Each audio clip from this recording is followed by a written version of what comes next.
अस्सलामु अलैकुम वरहमतुल्लाहि वबरकातुहू। मेरे मोहतरम अजीज साथियों, एक फिल्म आने वाली है जिसका नाम है हम दो हमारे बारह।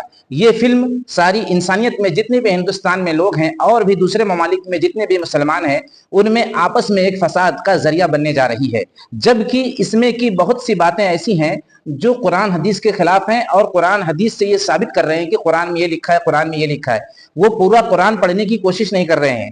जैसा कि कुरान में लिखा हुआ है कि नमाज के करीब हरगिज मत जाओ, नमाज के करीब हरगिज मत जाओ। अब इतनी आयत पढ़ने वाला इंसान क्या समझेगा कि नमाज पढ़ने से हम सब का रब हमको रोक रहा है, यानी अल्लाह ताला हम सबको नमाज पढ़ने से रोक रहा है। उनके मुताबिक यानी नॉन मुस्लिम के मुताबिक ये आयत का ये मतलब निकालेंगे कि इनका रब, इनका अल्लाह ताला इनको नमाज पढ़ने से रोक रहा है। लेकिन जस्ट आगे की जो आयत है वो आपको समझना होगा। बहुत बड़ा नॉलेज मेरे दोस्तों आप तक पहुंचाने की कोशिश कर रहे हैं। आगे की जो आयत है वो ये है, मगर नशे की हालत में नमाज के करीब हरगिज मत जाओ मगर नशे की हालत में। लेकिन अगर इतना ही आपने कोट किया, नमाज के करीब हरगिज मत जाओ, तो इसका फिर क्या मतलब निकलेगा कि जितने लोग नमाज पढ़ रहे हैं वो गलत कर रहे हैं, जबकि कुरान की आयत ये कह रही है नमाज के करीब हरगिज मत जाओ। लेकिन इतनी आयत काफी नहीं होगी, आगे की आयत भी पढ़नी होगी, यानी पूरा चैप्टर आपको पढ़ना होगा। इसी तरीके से आप कह रहे हैं कि कुरान कह रहा है कि औरतें तुम्हारी खेती हैं, तो कुरान तो सही कह रहा है कि औरत तो खेती है ही है एक आदमी की जिससे उसका निकाह हुआ है। जैसे आप अपने खेत में अनाज बोते हो तो उसको क्या कहते हो? खेती ही कहते हो, इसलिए कि खेती बोने की जगह होती है। तो औरत जो है वो खेती है।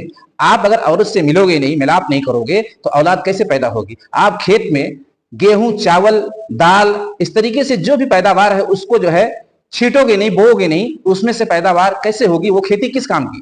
तो इस तरीके से हम सब के रब ने औरत को खेती की जो मिसाल दी है, यानी कि वो हमारी खेती है, यानी हम जायज तरीके से उसके पास जा सकते हैं, कोई डर नहीं, कोई खौफ नहीं। जैसे हम अपने गल्ला उगाने वाले खेतों में अपने हिसाब से जाते हैं, किसी से नहीं डरते, किसी का खौफ नहीं करते, इसलिए कि हमारा खेत है, हमारी खेती है। इस तरीके से ये जायज खेती है। जैसा कि और लोग नाजायज तरीके का संबंध बनाकर रखते हैं और नाजायज तरीके से जिंदगी गुजारते हैं, तो वो खेती नहीं है, ये तुम्हारी खेती है, यानी एक गिफ्ट मिला है हमको, इसमें कोई डर नहीं, कोई खौफ नहीं। और जब खेती का इस्तेमाल नहीं होगा तो खेती बंजर हो जाएगी।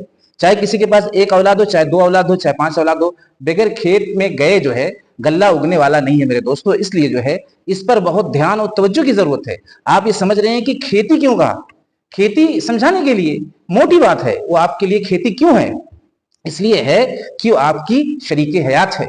जैसे आपकी खेती पर आपको फख्र होता है, दावा होता है कि ये मेरा खेत है, इस पे मेरा कब्जा है, इसमें कोई नहीं चल सकता, कोई जानवर पर नहीं मार सकता। इसी तरीके से जो बीवी होती है उस पर कोई पर नहीं मार सकता, उस पर कोई दावा नहीं कर सकता। वो पर्सनल आपकी खेती है, आप जैसे चाहें आए, जैसे चाहें जाएं, इसलिए कि वो आपकी खेती है। जैसे आप अपने खेत में जैसे चाहते हैं आते हैं, जैसे चाहते हैं जाते हैं, आपको कोई रोकने वाला टोकने वाला नहीं है। और जब तक खेत में अनाज नहीं बोया जाएगा तो गल्ला कैसे पैदा होगा? इसी तरीके से जब आप अपनी औरत से मिलाप नहीं करेंगे तो औलाद कैसे पैदा होगी? और औलाद को रोकने की जुर्रत दुनिया की कोई ताकत नहीं कर सकती। और जो लोग रोक रहे हैं, यानी औलाद को पैदा होने से रोक रहे हैं, उसकी कोशिश कर रहे हैं, यानी उसको यानी खत्म कर रहे हैं, पैदा होने का सिस्टम यानी खत्म कर रहे हैं, तो वो लोग खुदा को जवाब देने वाले हैं। कल क़यामत के दिन उनको जवाब देना है अपने खुदा को, और हिसाब देना है कि हमने जो रास्ता बनाया था उसको रोकने की आपने कोशिश की है, उसको बंद करने की आपने कोशिश की है। दुनिया के किसी कानून में अगर आप सरकार के खिलाफ जाते हैं तो सरकार आप पर बैंड लगा देती है, आप पर जुर्माना लगा देती है और आपको उसकी सजा काटनी पड़ती है। वो तो सारी कायनात का मालिक है, सारे जमीन और आसमान का मालिक है, जर्रे जर्रे का मालिक है, परिंदों का मालिक है, चरिंदों का मालिक है, आपका भी मालिक है। जो आप मूवी बना रहे हो ना, उसी के कर्म से आप बनाए हो। आपके पास कोई ताकत नहीं थी, आपके पास कोई जरूरत नहीं थी, पैर उसी ने दिया, हाथ उसी ने दिया, आंख उसी ने दी। सारी कायनात मिलकर अगर ये चाहे कि एक आंख बना ले और उसमें रोशनी पैदा कर ले तो सारी कायनात मिलकर नहीं बना सकती, नहीं पैदा कर सकती। तो कुरान की आयत को समझने की कोशिश करो, और ये सब नेमतें जो हम सबके रब ने हमें दी है वो सही इस्तेमाल करने के लिए दी है। आज देखो आजादी है, आज हमें ढील दी गई, ये भी हदीस में लिखा हुआ है, इसको भी बताओ लोगों से और पढ़ो। जब आप कुरान पढ़ने वाले बन ही गए हैं तो इसको भी पढ़ो कि हम सब का रब फरमा रहा है। उनको गुमराही में देखकर, उनको गुनाह करते हुए देखकर आप ये ना समझो कि उनसे हम बेखबर हैं, ये भी आप लोगों को बताओ। आप ये ना समझो वो गुनाह करते हुए और बुरे बुरे काम करते हुए भी खुशहाली में है, ऐशो इशरत में है, मगन है। आप ये ना समझो कि हम उनसे बेखबर हैं, यानी हमको समझाया जा रहा है। जो लोग उनको गुनाहों में देख कर रश करते हैं, लालच करते हैं, अरे यार ये इतनी गुनाह कर रहा है फिर भी इस पर कोई परेशानी नहीं आ रही है, इस पर कोई हालात नहीं आ रहे, उनको समझा रहा है हम सब का रब कि तुम ये हरगिज न समझना मैं इनसे बेखबर हूं, ये मेरी निगाह में, ये पकड़े जाएंगे, और मैं इनको दुनिया में भी पकड़ सकता हूं, और बाद मरने के तो पकड़ना ही पकड़ना है, हिसाब होना ही होना है, लेकिन दुनिया में भी पकड़ सकते हैं। कोई भी हालात आ सकते हैं, जैसे बहुत बड़ी बड़ी बीमारियां उसके पास है, जैसे कैंसर है, लकवा है, फालिज है, इस तरीके से बहुत सा सिस्टम है जो इंसान अपाहिज हो जाता है। तो डरना चाहिए ऐसे रब के कानून में दखल देने से। मेरे दोस्तों, मैं आपकी हमदर्दी में और आपकी मोहब्बत में ये वीडियो बनाया हूं, आपकी नफरत में नहीं बनाया हूं, ताकि आपकी दुनिया बर्बाद ना हो जाए और आप जलील ना हो जाए दुनिया के अंदर, और बाद मरने के जब उसके सामने आपको खड़े होना होगा तो उसका जवाब देना आपको भारी ना पड़ जाए, और आपको फिर ये ना पता चले कि हम घोड़े पे सवार थे या गधे पे सवार थे। इसलिए कुरान का मुकम्मल तरीका,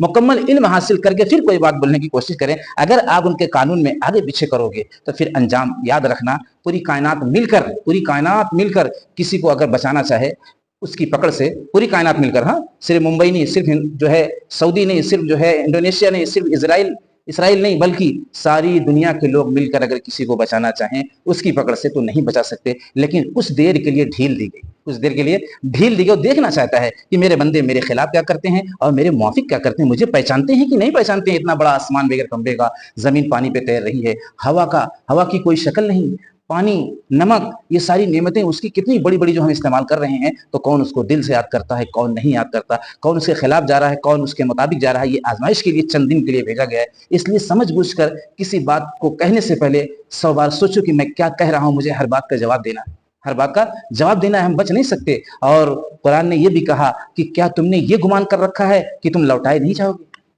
लेकिन मेरे दोस्तों, जब किसी को गुमराह होना रहता है तो उसको कोई हिदायत दे नहीं सकता। ये भी हम सबके रब की लानत होती है कि एक इंसान को आप बोलोगे 2 2 4, तो बस वो यही रट लगाएगा कि नहीं 2 2 3 होता है।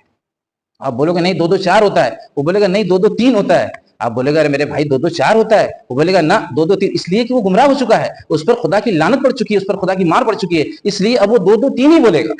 उसको आगे की आयत पढ़ने का खौफ ही नहीं होगा, उसको आगे की आयत पढ़ने की तौफीक ही नहीं होगी। जैसा कि मैंने शुरू में बताया कि नमाज के करीब हरगिज़ मत जाओ, अगर इतना ही आप पढ़ोगे तो फिर बात का मतलब कैसे निकलेगा, जब तक कि आगे की भी आयत नहीं पढ़ोगे, मगर नशे की हालत में। इसलिए नशे की हालत में जब इंसान आएगा तो लड़खड़ाएगा, डगमगाएगा, नमाजियों को धक्का भी दे सकता है, गिर भी सकता है, इसलिए नशे की हालत में आने को मना किया गया है। मेरे दोस्तों, वीडियो को बहुत बड़ी तादाद में शेयर करो और उनके लिए दुआ करो जो लोग गुमराह हो चुके हैं और समझ नहीं पा रहे हैं सच्चाई को, और अपने देश में एक फसाद बर्पा करना चाहते हैं, अमन व अमान को खत्म करना चाहते हैं, भाईचारा को खत्म करना चाहते हैं। मेरे दोस्तों, इसमें खूब जद्दोजहद करो, खूब कोशिश करो, खूब साथ दो, एकदम पीछे नहीं हटना है। और चैनल को सब्सक्राइब करो और लाइक करो और बहुत बड़ी तादाद में शेयर करो, जो लोग बेचारे अंधेरे में हैं उजाले की तरफ आने वाले बन जाएं। अस्सलाम वालेकुम।